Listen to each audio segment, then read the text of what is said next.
All right, so welcome everybody to our second ever HEDG Hosts, where we invite some of the most incisive writers and thinkers to talk to us about topics which relate history to contemporary society. And it's a great pleasure to welcome today Isabella Weber, who is an assistant professor of economics at the University of Massachusetts Amherst, where she's also the research leader for China of the Asian Political Economy Program at the Political Economy Research Institute. And of course, most pertinently for today, author of How China Escaped Shock Therapy, the Market Reform Debate, which was winner of the 2021 Joan Robinson Prize. And for those of you in Denmark, it is available to buy at Saxo, the bookstore, and we will post a link to this in the chat, so just check out that. Just a little bit about sort of housekeeping rules. So Isabella is going to speak for around about 30 minutes, which will leave us 30 minutes for Q&As.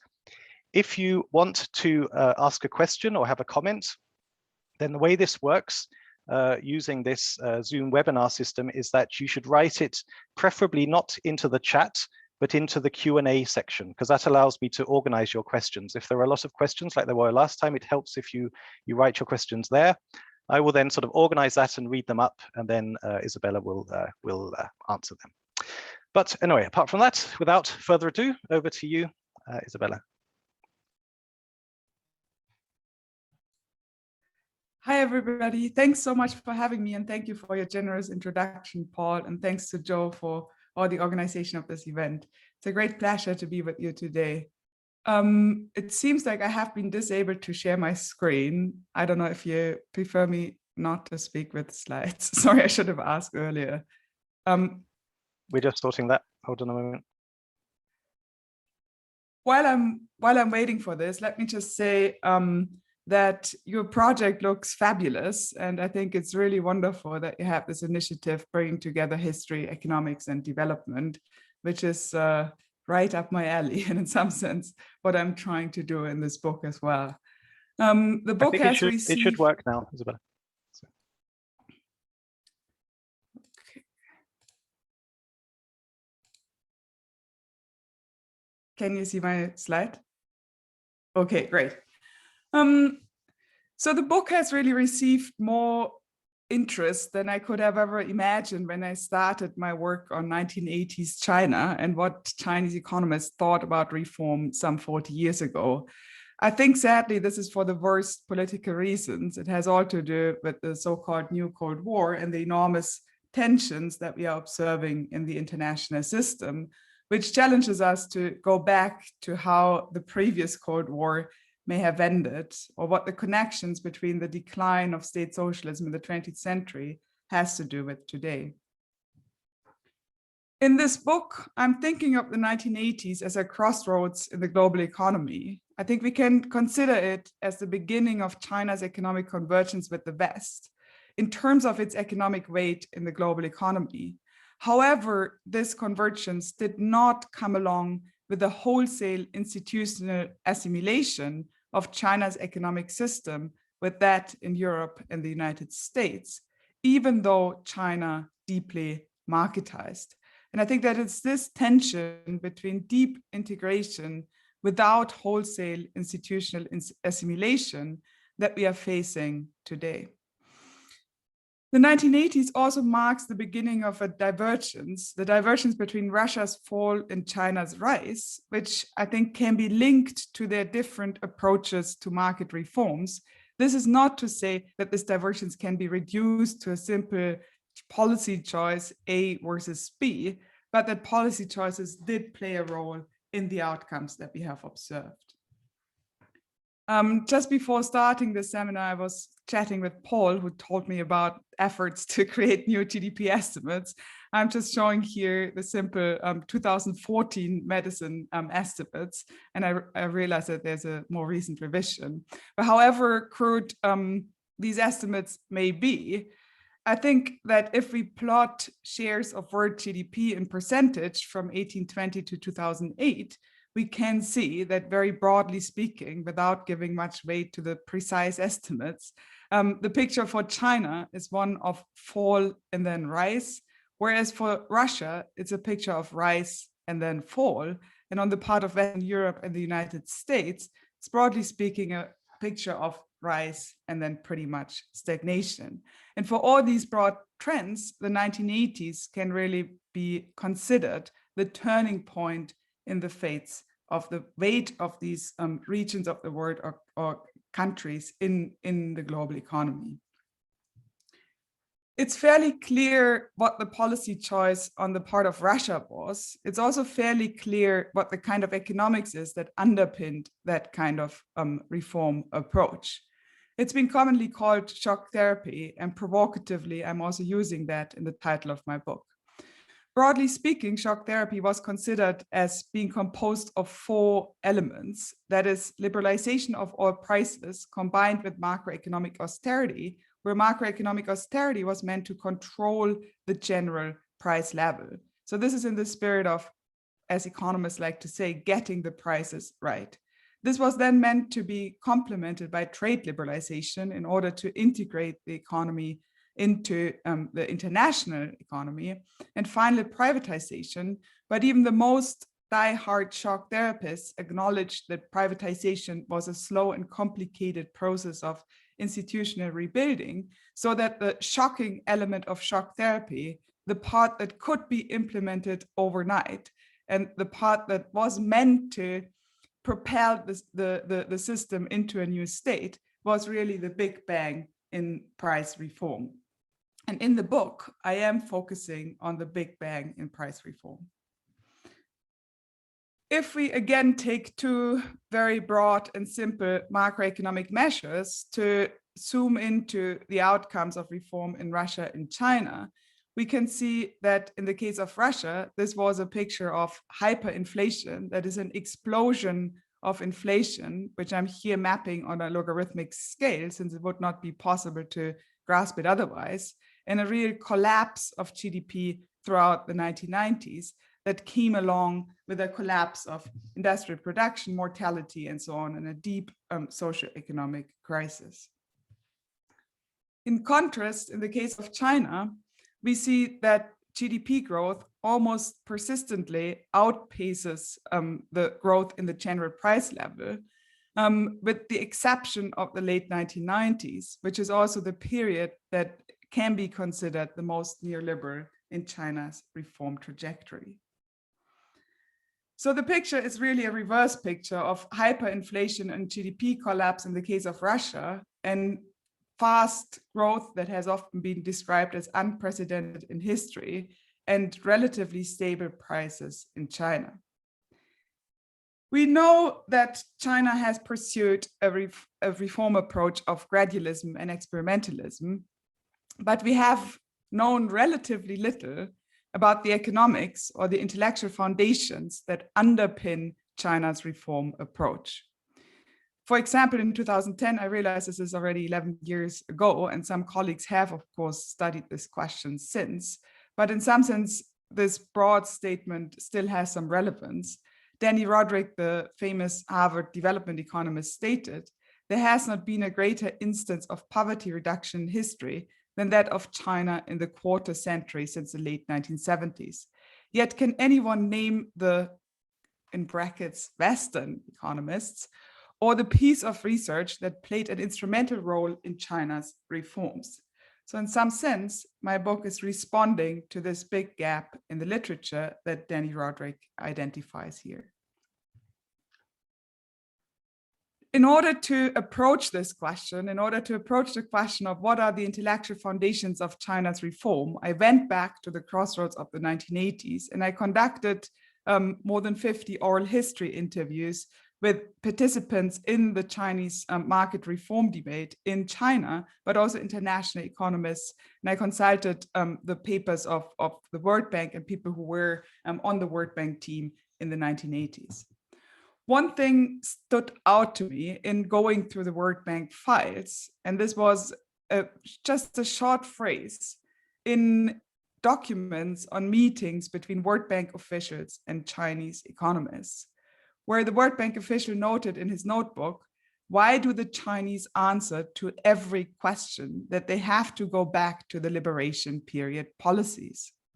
So for those of you who are not familiar with China's economic history, the liberation period policies would be the period of the 1940s and the immediate aftermath of the revolution.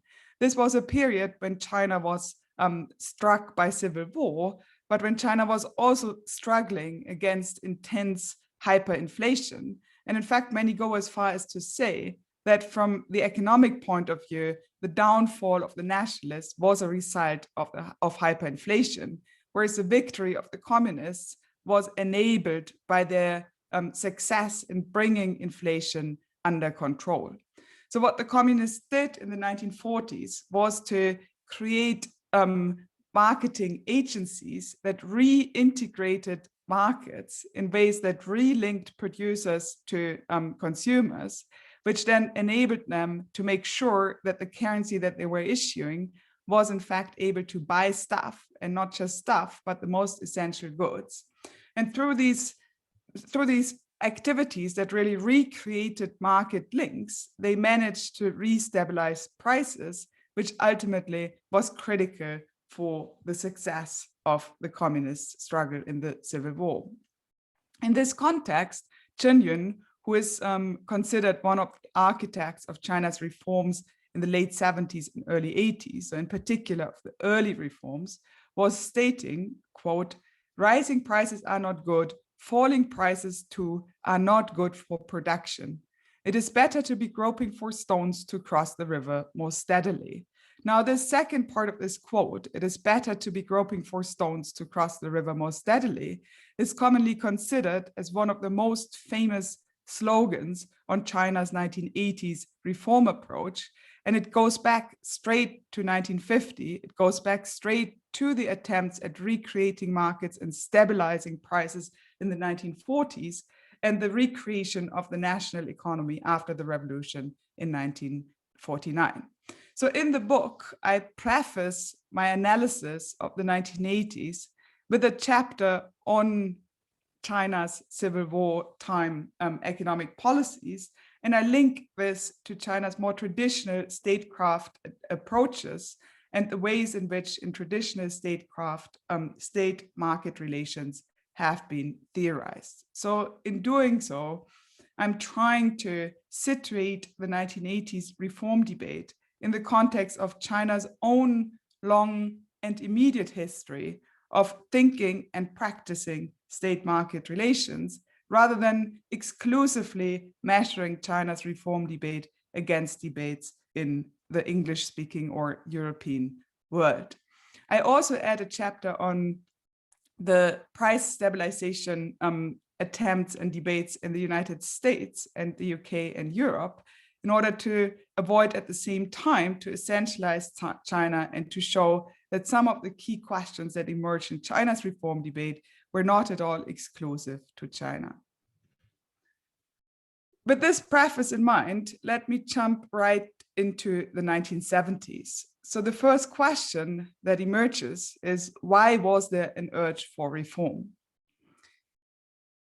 Of course, the revolution was about much more than economic development. However, economic development was always part of it. Already on the 2nd October 1949, that is immediately after the revolution, the editorial in the People's Daily states on the ambition of the revolution that it is also to gradually change this backward agricultural country into a civilized and progressive industrial one.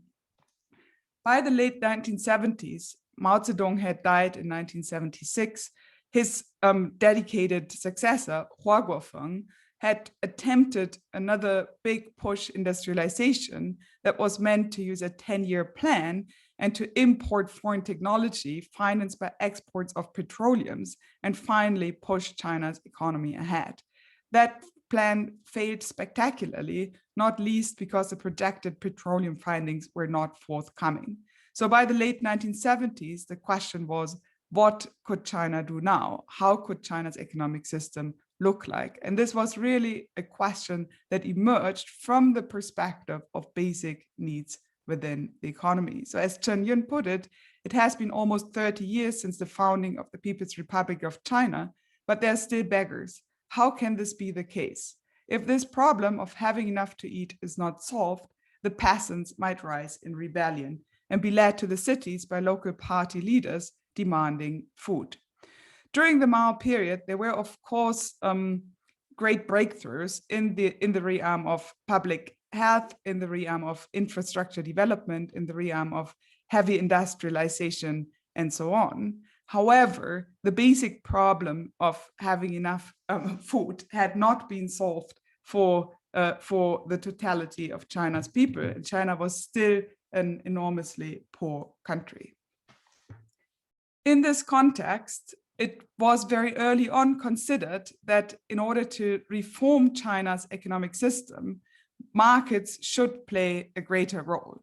There was a revival of debates of 1920 Soviet Union and a revival of more orthodox kind of historical materialism, where the idea was that China had revolutionized its social relations of production in ways that jumped ahead of its forces of production, and therefore had created a mismatch between social relations of production and forces of production, which now forced China to backtrack and make up lessons of capitalism in order to advance its material conditions, in order to then be able eventually, some decades hence, to move from a primary stage of socialism to more advanced stages of socialism. This, and this is a footnote, but by the way, is being referenced these days as we speak in speeches by Xi Jinping on the idea of common prosperity. So in 1979 already, Deng Xiaoping told a foreign journalist that saying that the market is limited to capitalism is wrong. Why can't socialism practice market economics? The main question then was not how to introduce market mechanisms, whether or not to introduce market mechanisms, but how to introduce market mechanisms into what used to be a command economy with key elements of central planning. In order to understand how this marketization went about, I think it's necessary to take a quick look at the organization of agriculture under in the Maoist economy. This is, of course, a very idealized heuristic here, but if we consider each of these little triangles as a people's commune, and we just summarize the planning authorities under central command authorities, we can think of this as a relationship where the communes would be delivering grain quotas and quotas of other staple agricultural goods at state-set prices, and would in return get that precise price. Now, these prices were regulated in a way that basically facilitated unequal exchange, where the price for agricultural goods was set so low that there was a net transfer from the agricultural sphere to the urban industrial sphere. In the early period of reform, what happened was that this core link of delivering a grain quota at a state-set price was maintained. The relative price between agricultural and industrial goods was adjusted somewhat to the advantage of the agricultural sphere. However, that basic link was maintained. However, the responsibility for producing the quota was moved from the commune to the households, where households were assigned usage rights to plots. And if they were able to produce more than their share in the quota, they could trade their output on the markets, which resulted in a peripheral emergence of market relations and a so-called dual-track price system, where for each good, you had the state-set price and a market price that emerged for that above quota production. In the emergence of this new kind of organization of the agricultural economy, young intellectuals who had spent their youth in the countryside played an important role. They returned to the cities in the late 70s as Deng Xiaoping restarted the university entrance exams, and were backed by older generation leaders in their attempt to study the emerging experiments with agricultural reform, were provided resources and so on, and helped to systematize the bottom-up initiatives into national policy. These young intellectuals had a background in being self-trained in Marxist classics and Maoist writings, but also were studying Western social sciences and were deeply versed in the political economy of agriculture. They primarily drew their intellectual inspiration from empirical on-the-ground survey research. So when the question emerged how to introduce market mechanisms into the urban industrial economy, this intellectual group, who had played an important role in the agricultural reform, became an important voice. So broadly speaking, we can think of the Maoist urban industrial economy as having been organized based on the idea of one big national workshop. Now, again, this is of course stylized and a heuristic. In this context, every production unit would be assigned inputs and would have to deliver outputs according to the plan, where they would have to pay prices for their inputs and receive prices for their outputs. But these prices were really accounting devices rather than signals that determined production decisions. And these prices were consciously set as a mechanism of redistribution, where the prices of the most upstream industries were set relatively low, and the prices of more downstream so-called luxury goods in the consumer section were set relatively high, so that that purchasing power was withdrawn through the high prices for luxury consumer goods on the one hand, and on the other hand, low prices for most upstream industrial goods were meant to encourage production of more downstream producers. So the price system here functioned as a mechanism of redistribution. And the big question was how one could introduce market mechanisms into such an arrangement. How could prices turn from being accounting devices to signaling to individual producers what they should be producing? More or less spontaneously or endogenously emerged a dual-track price system also in the urban industrial economy, not least because of the emergence of demand in the countryside and the emergence of township and village enterprises in the countryside that also demanded more upstream producer goods. So that the coexistence of a market in a price and in a plan track also came to emerge in the urban industrial economy. The big question was whether this endogenous development towards a dual-track price system should be systematized and used towards market reforms, or whether it should be suppressed and some other kind of market reform approach should be pursued. In this context, the so-called Moganshan Youth Conference in 1984 played an important role in theorizing that the dual-track price system could indeed be used as a mechanism of reform. In 1985, the Chinese government decided that the dual-track system would become national policy, and Zhao Ziyang, who was then prime minister and who was an absolute key agent in the design of China's reform path, summarized what this meant to local cadres. He said that this would not only mean letting go of insignificant commodities and reforming the price management system, adjusting relative prices in small steps, but that this would also mean participating, Can, which he said, this is from the Zhao Ziyang Wenji, from the collected works of Zhao Ziyang, after having enlivened prices by letting them go, the state had to participate in the market to regulate the prices, just as in the first years after liberation.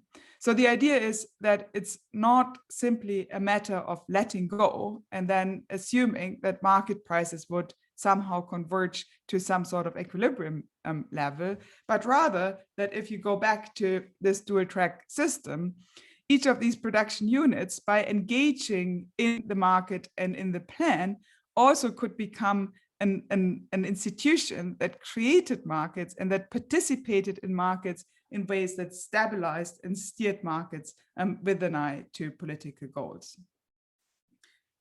The other side in China's market reform debate emerged from a different kind of intellectual tapestry. This was mainly people who were middle-aged intellectuals by the 1980s, as well as young academics, often with a background in the sciences and engineering. They started to propose a so-called package reform, where the idea was that instead of harnessing these spontaneously emerging dynamics towards marketization, China should come up with a big package reform policy, which should then be implemented in a wholesale fashion. These intellectuals had a background in orthodox socialist training, often in socialist economics of a Soviet type, were the first to study modern economics in the US and England, and draw their intellectual inspiration, broadly speaking, from the types of the socialist calculation debate, Eastern European emigre economists who started to visit China in that period, as well as monetarists like Milton Friedman and Gregory Chow, and finally the West German Erhard Merkel, which I'm happy to comment on. In fact, I have a separate paper on that. In 1982, the World Bank organized another Moganshan conference, which involved prominent emigre economists from Eastern Europe. And I just want to briefly point out that the only person whom I could still interview on the Eastern European side of this conference was a gentleman sitting in the first row, second from the right, a man named Mr. Kende, who, when we met in 2017 in a coffee shop in Paris, was wearing the exact same outfit that he's wearing in this picture. And he explained to me that he had treasured and preserved this outfit since it was such a bold move for an exiled Hungarian to travel to China in 1982 to advise Chinese officials on one of the most important questions in economic system reform, since he would have been arrested upon return to his native Hungary, pretty much at the border. I'm telling you this anecdote just to illustrate how bold it was on the part of the Chinese to invite people like Mr. Kende to discuss the question of price reform with them. The World Bank brought in these Eastern European economists since they thought of them as key ambassadors who were both familiar with neoclassical economics as well as with the challenges of socialism.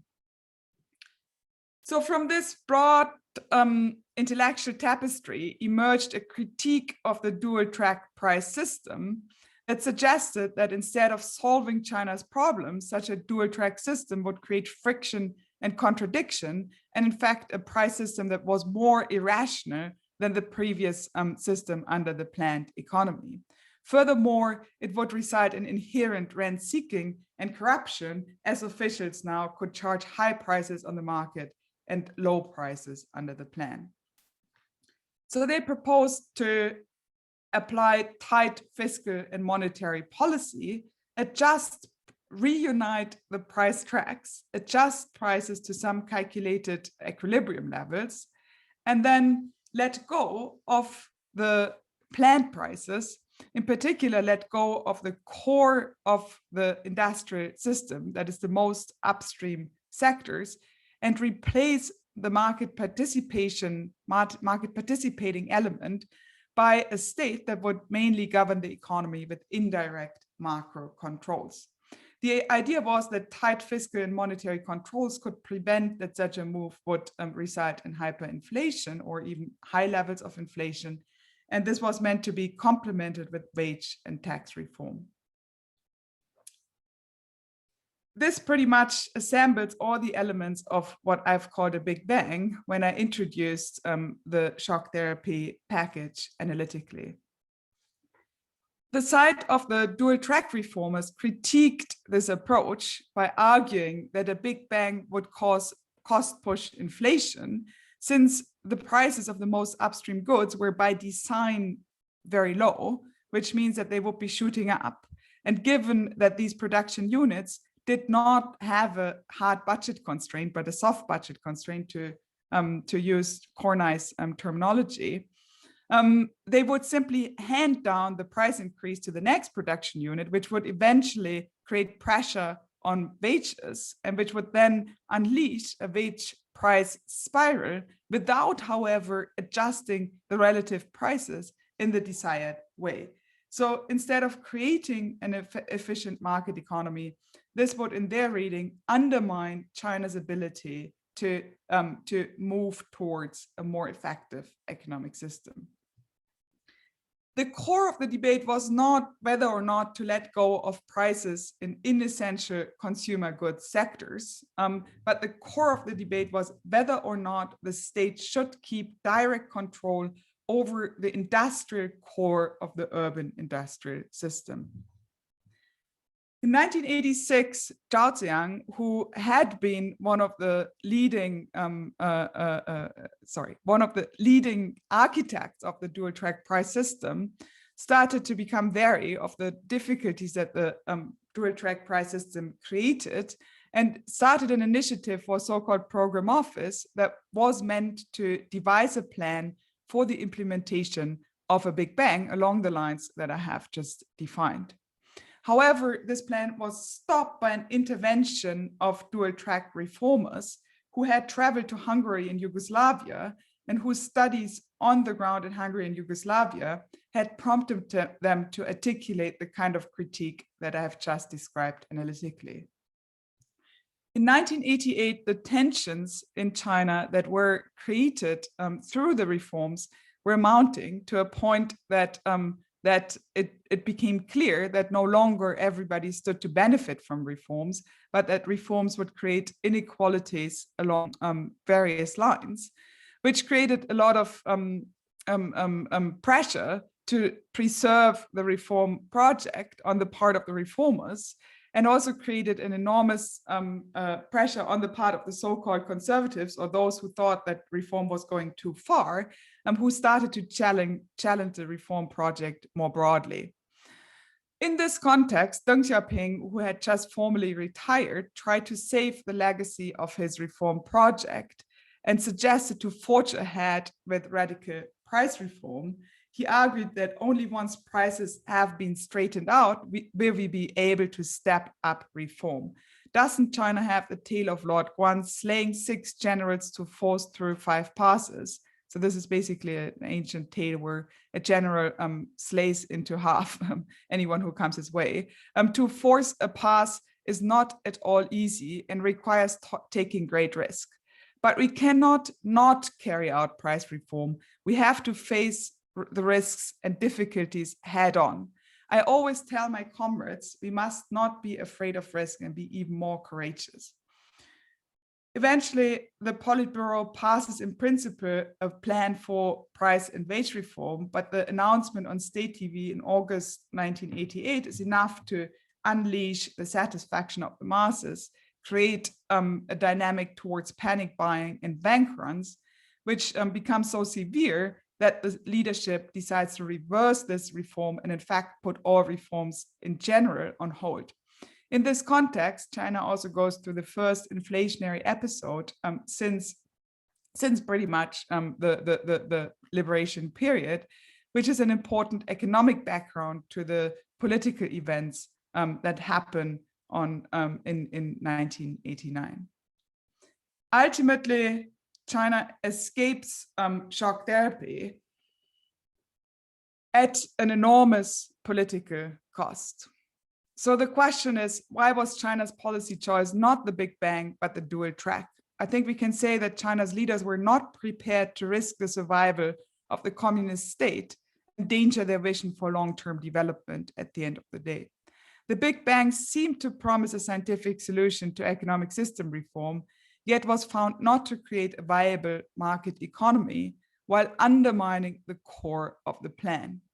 The dual track system gradually emerged as a policy alternative through experimental reliance on techniques of market creation by the state, distinguishing between essential and inessential goods, and relying on a systematic assessment of the concrete economic conditions and dynamics. The dual track price system had many shortcomings, but at the end of the day, it enabled China's leaders to decide not to go for a Big Bang while continuing and restarting the reform agenda. Thank you very much. Thank you so much, Isabella, for that really fascinating talk.